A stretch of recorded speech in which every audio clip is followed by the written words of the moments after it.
오늘은 예레미야 애가 3장 31절부터 41절까지입니다. 예레미야 애가 3장 31절부터 41절까지입니다. 앞에 화면 함께 보면서 같이 읽도록 하겠습니다. 한 절씩 교독하겠습니다. 좀 시작 지점이 좀 이상하게 느껴지실 것 같은데요. 다 이유가 있으니까 따라와 주시면 됩니다. 이는 주께서 영원하도록 버리지 아니하실 것임이며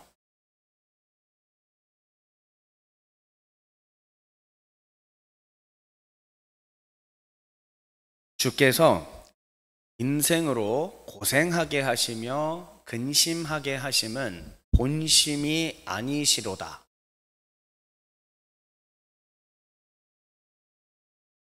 지존자의 얼굴 앞에서 사람의 재판을 굽게 하는 것과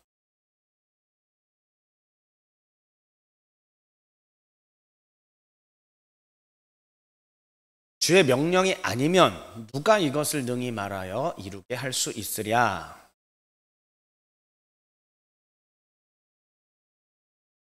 살아있는 사람은 자기 죄들 때문에 벌을 받나니 어찌 원망하랴.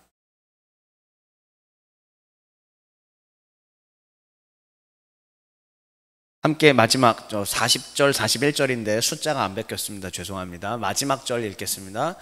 우리의 마음과 손을 아울러 하늘에 계신 하나님께 들자. 아멘. 예레미야 애가를 조금만 더 시간이 있어서 최소 2주만이라도 할 수 있었다면 개관에 대한 얘기들을 하고 또 본문의 우울한 부분 하나, 희망적인 부분 하나 나눠서 이렇게 좀 할 수 있었으면 좋았겠다 싶습니다만, 일단은 제가 처음 우리 종회교회 설립 이후로 처음 7년 정도는 매일 성경의 순서대로 일단 쭉 하고, 한 텀이 돌아간 이후에는 제가 다음부터는 원별로 조금 더 디테일하게 할지는 이제 7년 뒤에 생각하려고 고민하고 있거든요. 그래서 일단은 지금은 우리에게 주어진 시간은 딱 1시간 한 주밖에 없습니다. 그래서 예레미야 애가를 여러분들이 묵상을 하시는 데 있어서 가이드가 될 수 있는 객관적인 부분과 그다음에 핵심 메시지를 오늘 비교적 짧은 시간 동안에 2개를 다 다뤄야 되는 게 부담되지만 그렇게 말씀을 강론하도록 하겠습니다. 오늘의 제목을 한번 같이 읽어볼까요? 시작. 소망의 장송곡. 다시 한 번만요. 시작. 소망의 장송곡. 네. 오늘은 평소 제 스타일과 달리 약간 일반 좀 규모 있는 교회 스타일로 시작을 해보도록 하겠습니다. 한국 최초의 노벨상 문학상 수상자가 나왔습니다. 제가 불과 지난주에 이런 얘기 안 한다고 했는데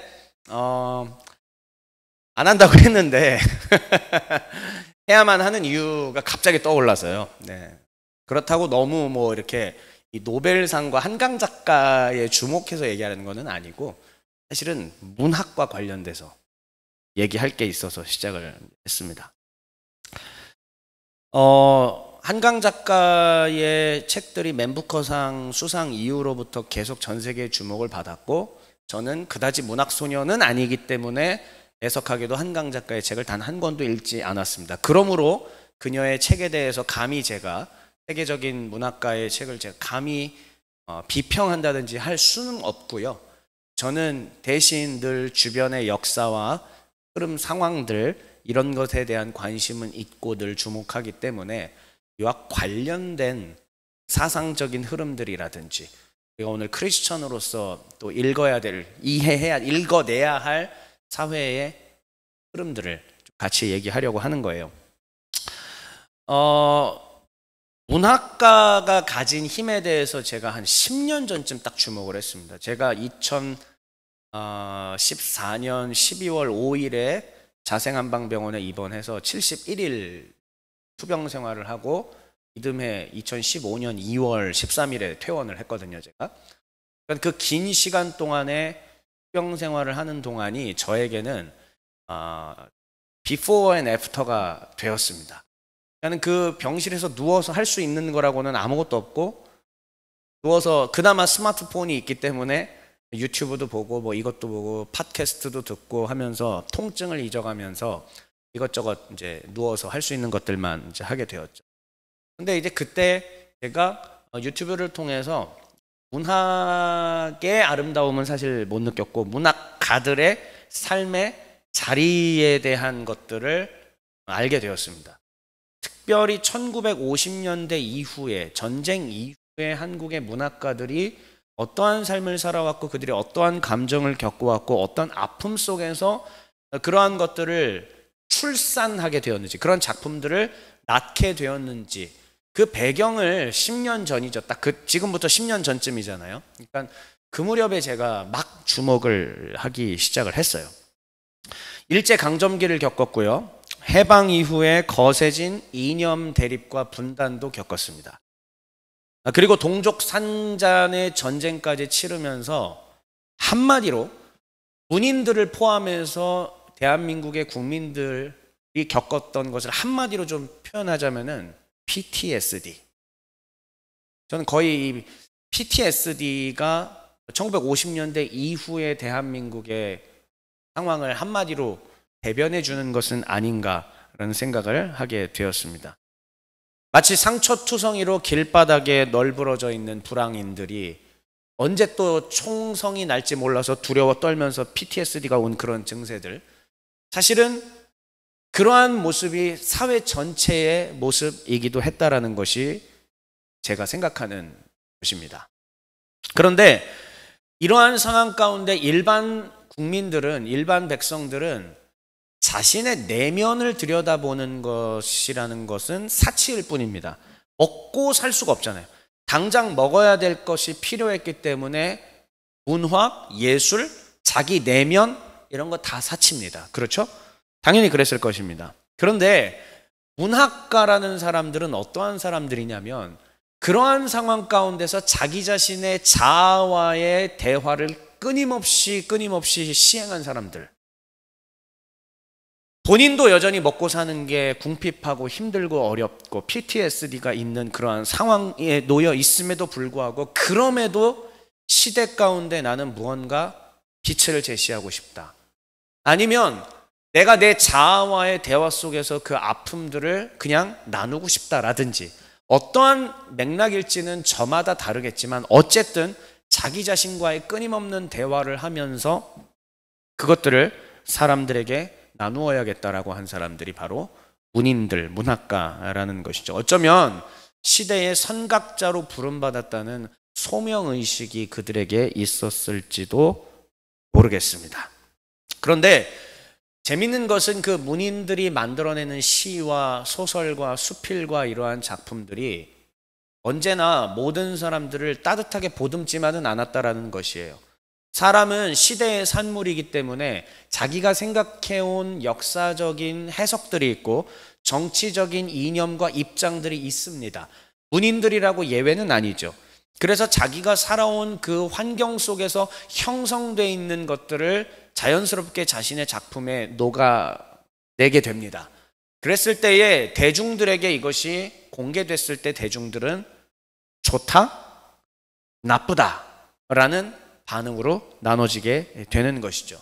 한강 작가의 이야기도 지금 마찬가지입니다. 그녀가 작품에 집중해서 할 수 있었던 것은 어린 시절에 보았던 5.18에 대한 사진 한 장이었던 것이고 그것으로 인해서 자기 내면의 깊은 자아와의 대화 속에서 사실은 어두움을 굉장히 많이 묵상한 어두움의 자아와 많이 대화하신 분 같아요.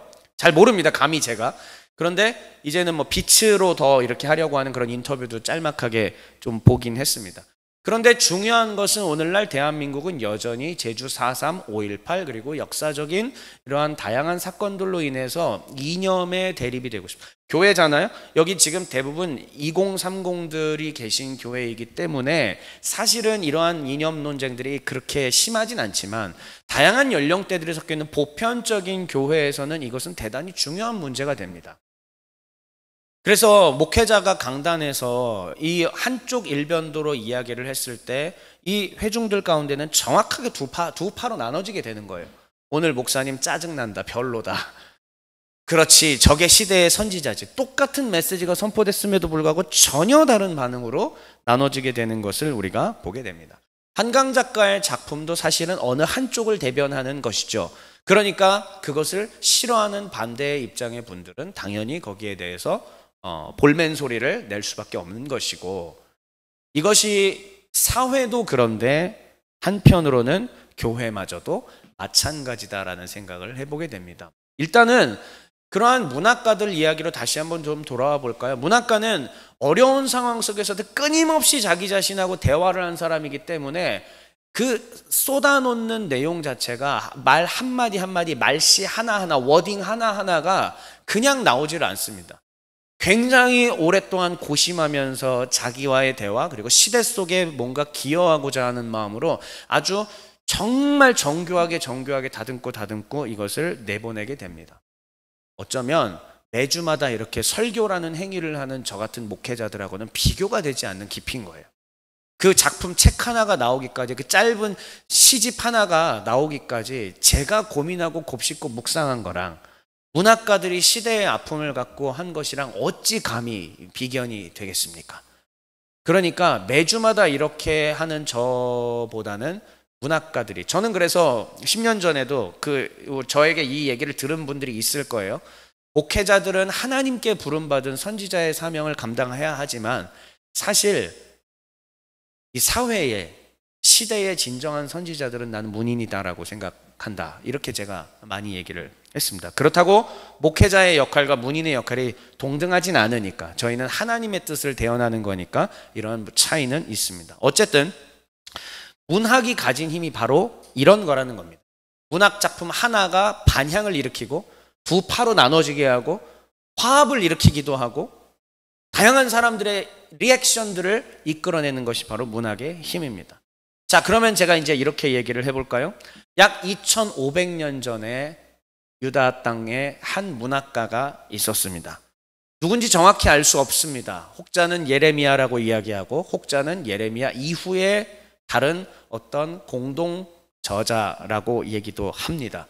무엇이 진짜일지 저는 잘 모르겠습니다. 그런데 어쨌든 이 문학가가 2500년 전 유다 땅에 있었을 때의 시대 상황은 매우 암울했습니다. 나라가 망했었고 많은 사람들이 포로로 끌려갔었습니다.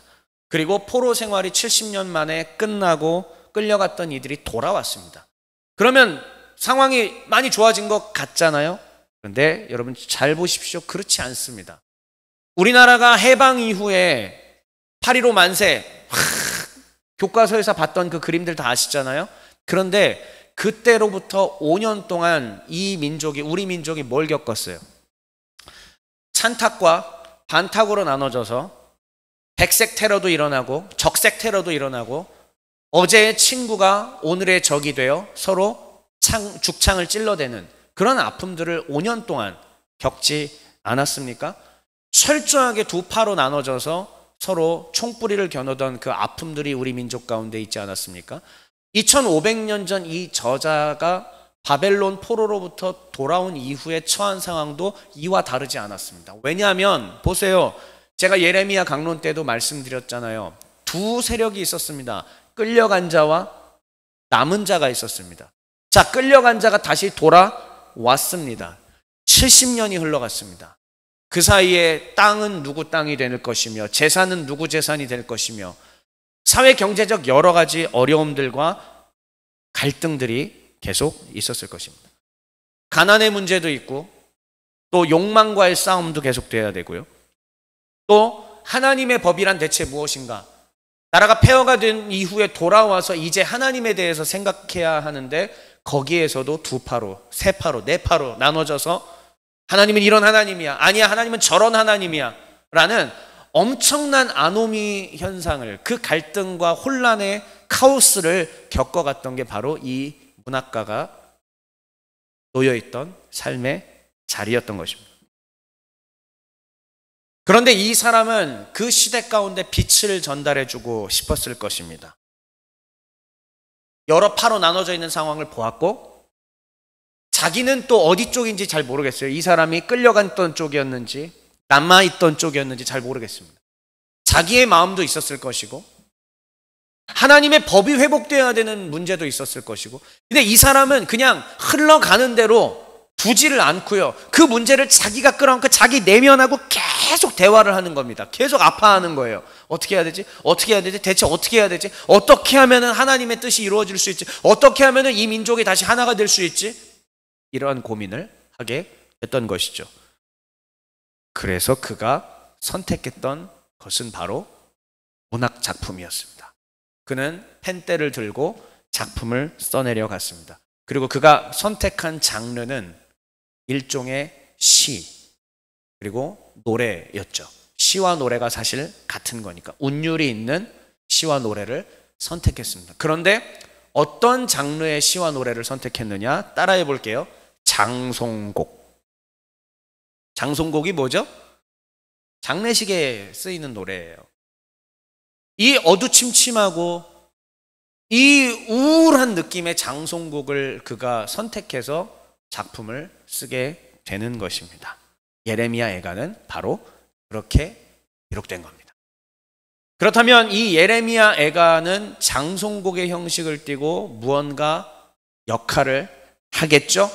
저는 오늘 여러분들과 함께 짧은 시간이지만 이 예레미야 애가가 가지고 있는 형식 속에서의 메시지, 그리고 그 안에 있는 핵심 메시지, 제가 뭐 1장부터 다 하면 좋겠지만 불가능하니까 그 가운데의 핵심인 3장에 가장 중요한 메시지를 가져왔습니다. 그래서 오늘은 단 1시간 만에 예레미야의 핵심을 같이 나누도록 하겠습니다. 오늘 이런 얘기들을 할 거예요. 늘 하듯이 구조, 오늘 구조 정말 재밌습니다. 한번 보세요.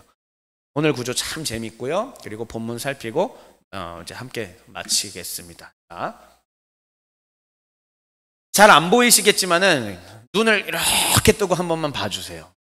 자, 이게 여러분 지금 한글로 저기 괄호 열고 뭐라고 뭐 이상한 요상한 말이 하나 써 있는데 한번 같이 읽어볼까요? 시작. 예, 아크로스틱이라는 구조인데 일종의 알파벳 순서대로 시를 썼다는 뜻이에요. 이게 무슨 말이냐면은 우리가 뭐 7원 절구, 5원 율시 막 예전에 국어 시간에 배웠던 막 그런 거 있잖아요. 그러니까 규칙에 따라서 시를 썼다는 거야. 한글 성경으로 보면 보인다 안 보인다? 절대로 영원히 보이지 않습니다. 이거는 한글 성경으로는 영원히 보이지가 않고요. 히브리어 성경으로 봐야만 보이는 것이고 그때의 운율이 느껴지게 돼요. 그러면 자, 우리식으로 한번 비유를 들어드릴게요. 1절은 각 장마다, 자 보세요. 일단은 각 장마다 몇 절로 돼 있어요? 1장, 2장? 몇 절까지 돼 있어요? 22절까지 돼 있고요. 그 다음에 3장 좀 건너뛰고 4장도 22절까지 돼 있습니다. 5장도 마찬가지인데 5장은 아크로스틱 구조가 아니라서 일단은 배제했고요. 자, 다 22절로 돼 있고요. 재미있는 거죠. 3장은 그럼 어떻게 돼 있어요? 66. 자, IQ 검사라고 생각하고 관계성 한번 찾아보세요. 3장은 뭐다? 네, 각 알파벳 하나마다 3절씩 배치를 했다라는 얘기입니다. 딱 봐도 중요한 거는 이 3장에 들어가 있는 것들이 보이겠죠. 자, 재밌는 건 뭐냐면은 여기 위에 지금 히브리어인데 히브리어 알파벳 순서예요. 우리식으로 따지자면은 기역, 니은, 디귿, 리을, 미음, 비읍 이런 겁니다. 자, 그런데 재밌는 거는 그러니까 우리식으로 다시 한번 설명할게요. 1절은 가로 시작하는, 기역으로 시작하고 2절은 니은으로 시작하고 3절은 디귿으로 시작하고 이렇게 되는 거예요. 1장이 그렇게 되고요. 2장도 그렇게 되고요. 3장은 기역으로 시작하는 게 1, 2, 3절. 니은으로 시작하는 게 4, 5, 6절. 이렇게 해서 3절씩. 그러니까 이거는 한글 성경으로 보면은 영원히 보이지 않습니다. 그런데 히브리어 안에는 이렇게, 그래서 이게 시인 거예요, 사실은. 예레미야 애가가 물론 선지서 개념으로 들어가긴 하지만 이거는 메길롯이라고 하는 그 장르로 들어가거든요. 사실은 시입니다, 시. 자, 그렇다면은 이 재밌는 구조를 통해서 우리가 조금 더 이제 내용을 한번 보도록 하겠습니다. 자, 가운데에 있는 3장이 3절씩 배열이 돼 있어요. 66절이나 되니까 일단 핵심 중요한 거라는 건 알겠고요. 1장은 뭐냐면 예루살렘의 고통과 슬픔. 아, 슬프다. 아, 슬프다. 이렇게 얘기해요. 여러분 1장 1절도 아, 슬프다로 시작을 하고요. 2장도 아, 슬프다로 시작하고 4장도 아, 슬프다. 에이카라는 히브리어거든요. 다 에이카로 시작을 해요. 아 슬프다, 아 슬프다. 그러니까는 쉽니다, 확실히. 이 문학가가 이런 장치를 통해서 그 시대적으로 주고자 했던 메시지가 있는 거죠. 예루살렘은 현재 망했다, 아파한다. 전에는 사람이 많았는데 이 성엔 지금 아무도 없다. 우린 다 끝났다. 이런 슬픔. 그리고 2장은 하나님의 분노와 심판을 얘기를 하고요. 3장은 희망에 대해서 얘기를 해주고 있습니다. 3장만이. 그리고 4장은 심판의 결과와 회복의 가능성, 5장은 회복을 위한 기도. 이런 식으로 장이 구성이 돼 있다는 것, 가운데가 핵심이라는 것을 다시 한번 기억해 주시면 되겠습니다. 자, 이제 이해하셨죠? 이 시가 어떻게 쓰여 있는지 이제 확인이 되셨습니다. 이 문학가가 2500년 전에 이러한 멋진 문학작품 장송곡을 시의 형식으로 썼습니다. 자, 그렇다면 이제 본문을 좀 보면서 이 안에 담겨 있는 메시지가 뭔지 우리가 같이 확인하자고요. 그리고 2024년을 사는 오늘의 한국 사람들에게, 한국 개신교인들에게 이것을 어떻게 적용해야 할지 함께 마지막까지 같이 따라와 주시면 되겠습니다. 자, 일단은 여기 보시면은 오른쪽에 제가 노란색 글씨로 히브리어 이제 배열을 해놨는데 여기는 카프 연에 해당하는 지금 그 세절이라는 뜻입니다. 그런데 이 다음을 미리 좀 보여드릴게요. 자, 저기 영어로 제가 뭐라고 써놨죠? K죠. 알파벳 순서 한번 생각해 보세요. H-I-J-K, 그 다음 L-M-N. 자, 히브리어 알파벳이랑 영어 알파벳이랑 얼마나 똑같은지 보세요. 다음은 L이고요. 그 다음은 M이고요. 그 다음은 N입니다. 제가 N 쓴 거 맞죠? 네. 그래서 실제 알파벳 순서랑 영어 알파벳 순서랑 히브리어 알파벳이 거의 같은 거라고 보시면 됩니다. 자, 그러면 지금부터 성경 본문을 함께 읽을 텐데 여기서부터는 새 번역을 가져왔습니다. 한글 우리 개역개정판으로는 이걸 하기 좀 어려운 부분이 있어서 조금 쉬운 말로 새 번역을 가지고 왔습니다. 새 번역은 31절부터 이렇게 문장이 끊어져서 분명히 문장이 시작되는 느낌이 나는데 우리 개역개정판에서는 아까 낭독했을 때 보셨다시피 31절은 뭐가 좀 위에서 연결되는 것 같은데 이런 느낌이 나요. 자, 이건 중요한 게 아니고 자, 세 절씩 한번 읽어보겠습니다. K에 해당하는 절입니다. 연입니다. 시작.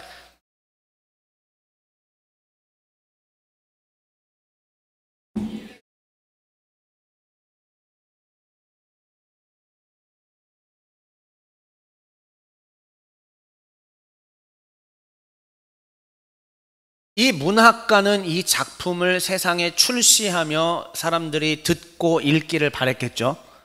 듣고 읽어서 뭔가를 깨닫길 바랬겠죠.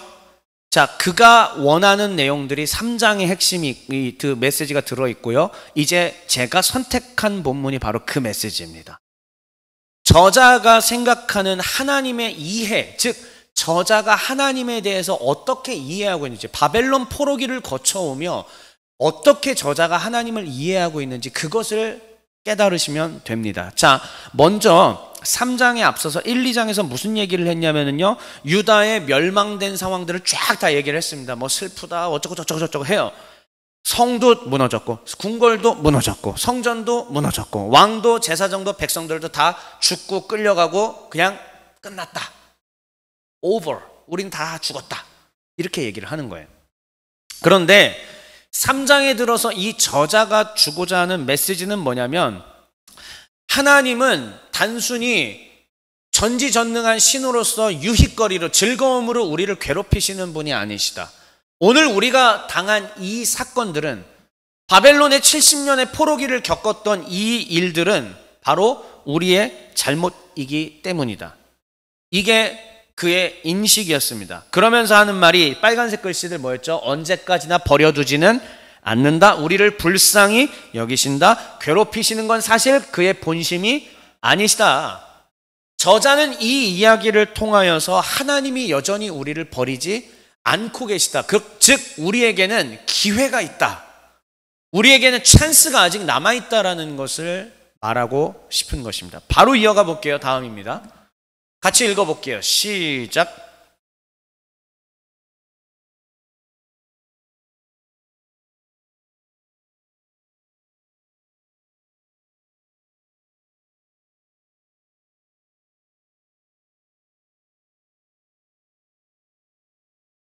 유다 백성들은 지난 70년이 이해되지 않았을 겁니다. 아, 하나님이 살아계시다면 우리가 왜 이런 일이 있어야 돼? 왜 우리가 저 이민족에게 끌려가서 인권 탄압을 받고 유린당하고 괴롭힘을 당해야 돼? 아, 억울하다. 아, 억울하다. 아, 억울하다. 그런데 저자는 얘기하는 건 NO! 하나님은 서슬 시퍼렇게 살아계시고 지금 일어났던 모든 일들을 이미 다 알고 계신다. 알고 계시고 보고 계신다. 하나님을 그렇게 만만하게 생각하지 말아라 라는 것이 저자가 말해주는 것입니다. 바로 다음으로 이어가겠습니다. 짧아요, 아주. 읽어볼게요. 시작.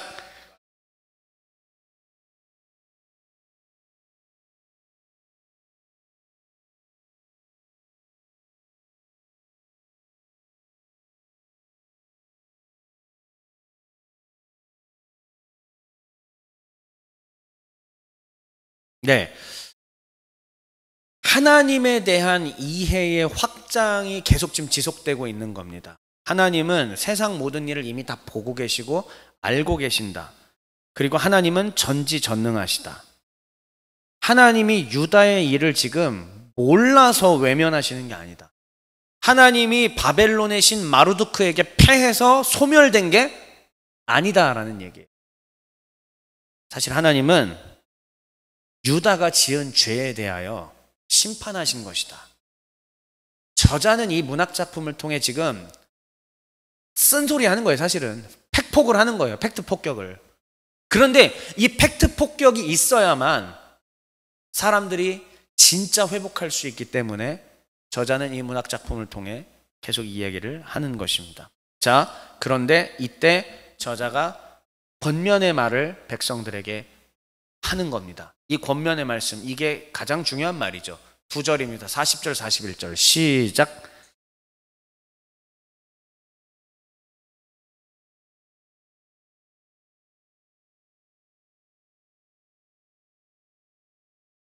네. 저자가 하고 싶었던 얘기는 이겁니다. 바벨론에서 돌아온 백성들이요. 유다 땅에 남아있었던 백성들이요. 서로 생각하는 이념과 사고가 다른 사람들이요. 우리 모두 여호와의 백성이다. 우리 모두 하나님과의 언약을 우리가 깨서 이 일이 빚어지는 것이다. 그러므로 여호와께로 돌아갑시다. 여호와께로 돌아가고 예루살렘 성전이 아닌 어디에 계신 하나님? 제 표현을 잘 기억하셨나요? 다시 한 번만요. 제가 뭐라고 얘기했죠? 예루살렘 성전이 아니라 어디에 계신 하나님? 하늘에 계신 하나님께 우리의 마음을 열고 손을 들어서 기도하자. 이게 저자가 외치는 메시지였던 것입니다. 그래서 저자의 권면을 요약하자면 반성합시다. 주께로 돌아갑시다. 기도합시다. 입니다. 이제 마지막 메시지 같이 나눕시다. 소망의 장송곡, 말이 안 되는 것이죠. 장송곡인데 어떻게 소망이에요? 사람이 죽었는데요. 자, 예레미야 애가가, 즉 저자가 이해하는 하나님은 오늘 이 본문을 통해서 무엇을 우리에게 가르쳐 주냐면 하나님은 어떠한 분이신가? 온 우주의 하나님이시다라는 겁니다. 여러분, 이게 왜 중요한 건지 한번 말씀드릴게요. 포로기가 오기 전에 유대인들의 인식이 뭐였냐면은 하나님은 어디 계시다? 성전에 계시다. 제가 몇 차례 이미 말씀드렸어요. 다시 한 번만요. 포로기 이전의 유대인들의 인식입니다. 하나님은 다시 한번 어디에 계시다? 성전에 계십니다. 즉 성전은 하나님의 발등상인 거고 하나님이 거기 계시기 때문에 성전은 망한다, 안 망한다? 안 망한다. 왜요? 여호와 하나님이 짱이니까요. 절대 그럴 수 없는 일입니다. 만약에 성전이 파괴된다. 만약에 정말 그런 일이 일어난다. 이거는 뭘 의미하는 거예요? 하나님이 파괴됐다는 뜻이에요. 하나님이 없다라는 거든지 하나님이 파괴됐든지, 즉 다른 나라의 신들에게 패배한 겁니다. 패배했으니까는 어디 끌려가서 감옥에 갇히든지 소멸하든지 뭐 이런 개념이 되겠죠. 성전 파괴는 곧 야훼 파괴입니다. 자, 근데 포로기가 되면서 성전 어떻게 됐어요? 파괴됐잖아요. 자, 그럼 이제 이스라엘 백성들의 인식은 뭐가 되는 거죠?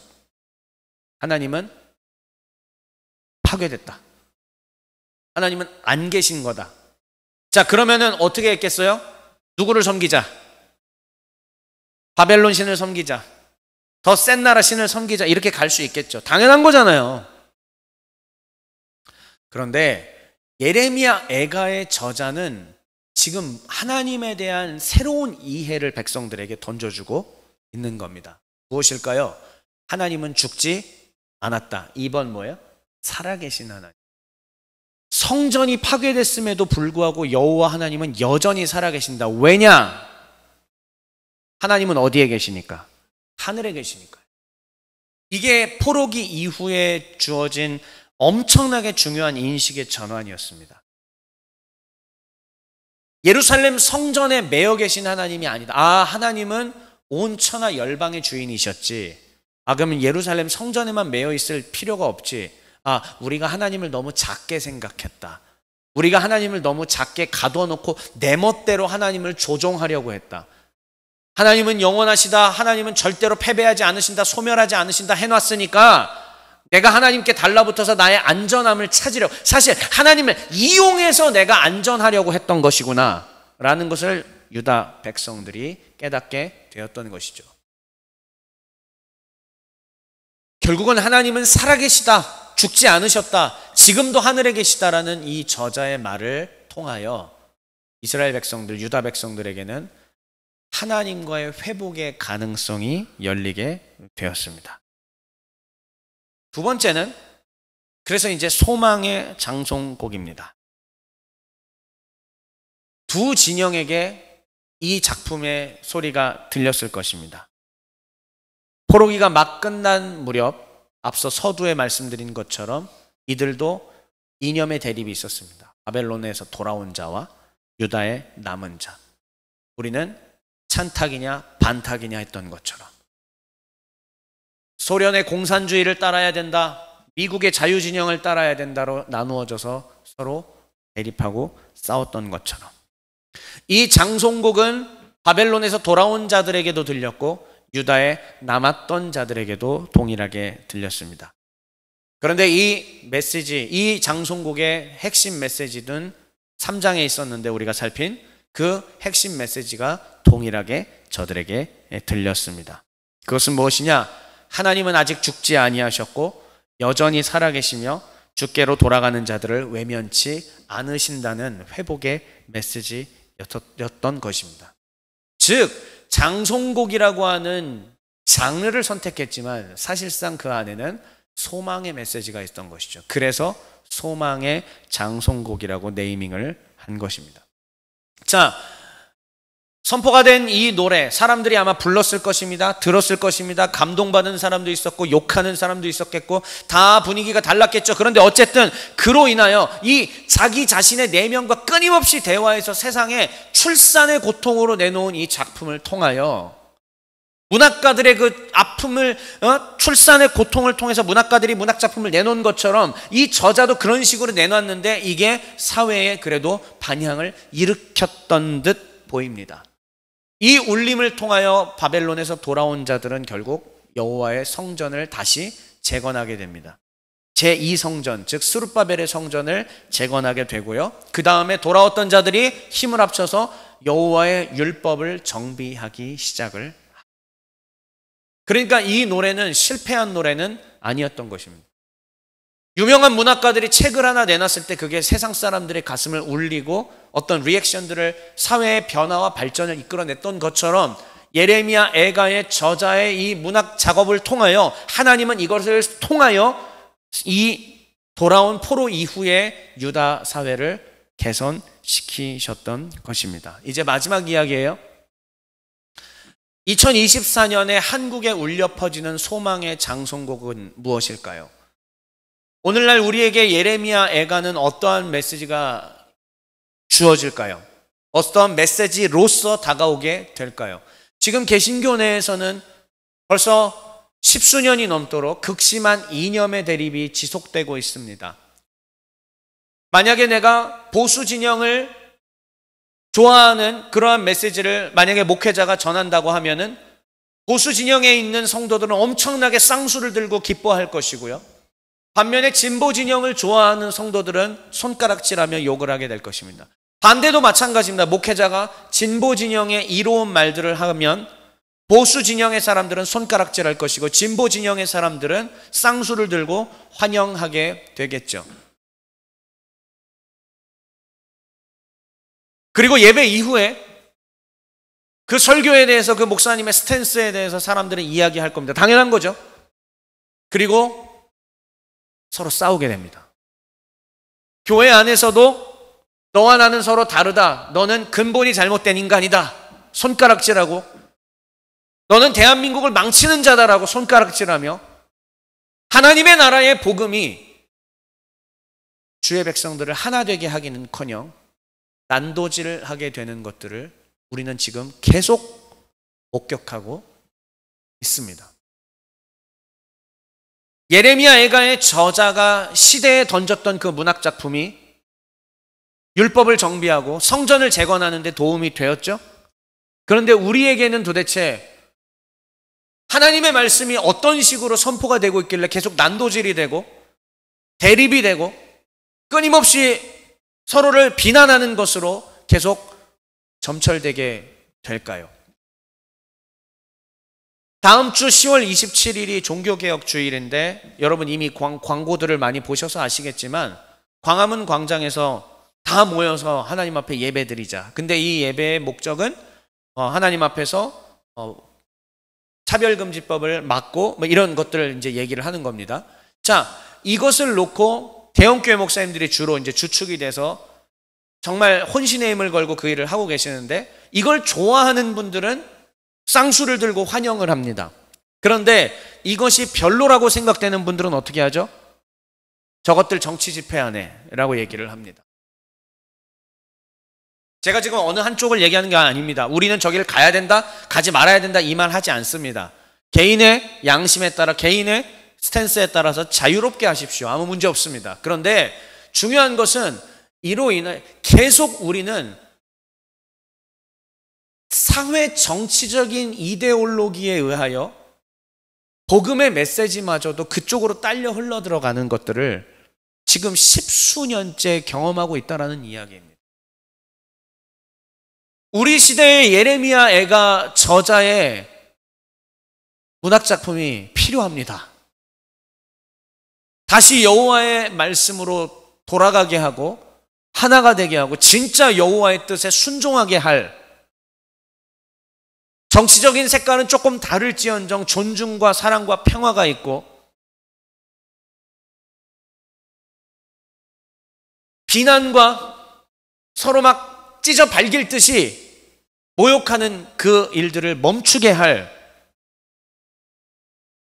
예레미야 애가 저자와 같은 그 문학작품의 선포가 우리 시대에 필요한데 도대체 그것이 무엇인지 모르겠습니다. 그러나 답은 이미 있습니다. 우리에게는 66권의 거룩한 하나님의 말씀이 있는데, 지금 이 종교개혁 페스티벌 3주 기간 동안 계속 반복해서 말씀드리고 있지만 하나님의 말씀에 대한 제대로 된 이해와 해설과 설명이 없는 채 우리는 그러한 신앙생활을 하고 있기 때문에 주의 뜻을 분별할 수 있는 능력이 상실된 겁니다. 그러니까 정치 이데올로기에 휩쓸려 버리게 되는 것이죠. 하나님의 말씀에 대해서 견고하게 알고 있다면 흔들리지 않을 텐데 말입니다. 사랑하는 종의 가족 여러분들, 우리가 지금 할 수 있는 거, 지난주에도 동일했죠. 지지난주에도 동일했죠. 주의 말씀을 가까이 하고 마음의 방 가운데 누구를 모셔라, 주님 아버지를 모셔라 이거예요. 그래야 평안함이 있다고 했잖아요. 안정감이 있다고 얘기하지 않았습니까? 계속 동일한 메시지가 하나님께서 우리에게 주고 계시는 것이에요. 오늘 3장에서 저자는 여호와께로 돌아가자라고 얘기를 했습니다.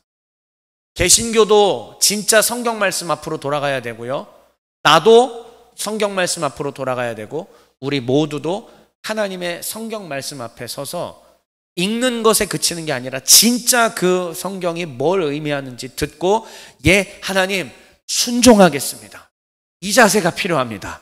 그냥 성경 읽고 배워서 지식 쌓았으니까 내가 널 가르치리라, 내가 너를 지도하리라, 이거 아니에요. 예 하나님, 내가 예 하나님, 누구를 가르치기 전에 내가 당신 앞에 배우겠습니다. 제가 여러분들 매주마다 여러분들에게 성경을 가르치는 이 자리에 서 있지만 늘 말씀을 준비하는 가운데 한시도 잊지 않고 하나님 앞에 하는 게 있습니다. 가르쳐 주세요. 종이 듣겠나이다. 종이 배우겠습니다. 내가 지금 말하고 행동하는 내 사고 자체에 주의 말씀의 뜻과 안 맞는 것들이 있으면 하나님 저를 때리세요. 저를 치세요. 저를 꺾어주세요. 나를 꺾어서라도 하나님 당신의 뜻이 계시되게 해주세요. 이게 제가 항상 주님 앞에 서서 하는 말씀입니다. 드리는 말씀이에요. 사랑하는 가족 여러분들, 우리 모두가 66권이라는 이 아름다운, 오해하지 마십시오, 오늘의 흐름 속에서의 문학작품, 마치 예레미야가 저자가 지은 것 같은 66권의 이 아름다운 문학작품이 정말 우리 내면 깊숙한 곳에 들려서 하나님의 뜻을 분별하고 서로 사랑하고 품으며 주의 나라를 이루는데 쓰임받게 되시기를 주의 이름으로 축원드립니다. 메시지 읽고 마칩시다. 시작. 오 하나님, 여전히 살아계신 하나님을 의지합니다. 반성하고 주께로 돌아가 손을 들고 기도함으로써 주의 뜻이 땅에서도 이루어지도록 하는 우리가 되겠습니다.